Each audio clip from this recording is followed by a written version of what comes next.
Alright, alright. May repaint na bike dito, Bianchi. I-repaint ng Otol, Bianchi road bike. Yan mga brother, silipin muna natin ang kanyang buong naka Shimano hub, naka-crank na pro wheel with kalawang. Yan mga brother, pati natin yan. Abangan nyo ang transformation ng bike na to mula sa ganyan.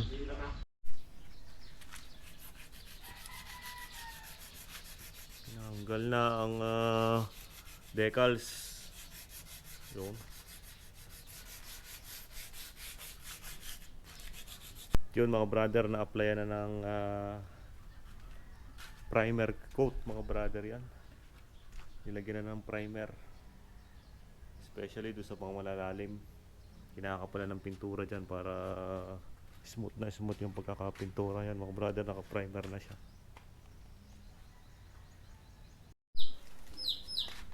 Ito na, nalagyan na ng primer. Primer gray. Ikutan lang muna natin. Ito.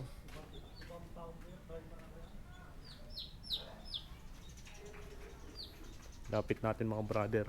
Yan ang pagkakaano niya, no? Yung primer gray, no? Yung top coat na. Yan ang ating kulay. Pinakaibabaw. Oh. First layer. Iba pa pala yung top coat. Ito na, nilagyan na ng decals Bianchi.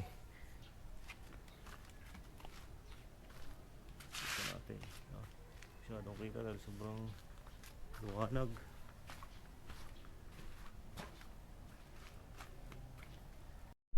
Ito na mga brother, ang ating repaint na Bianchi road bike.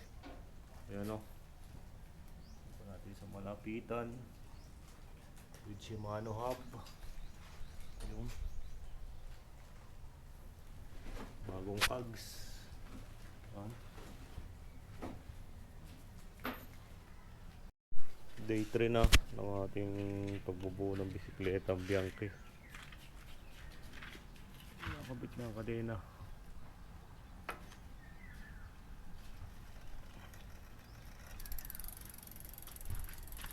Yun.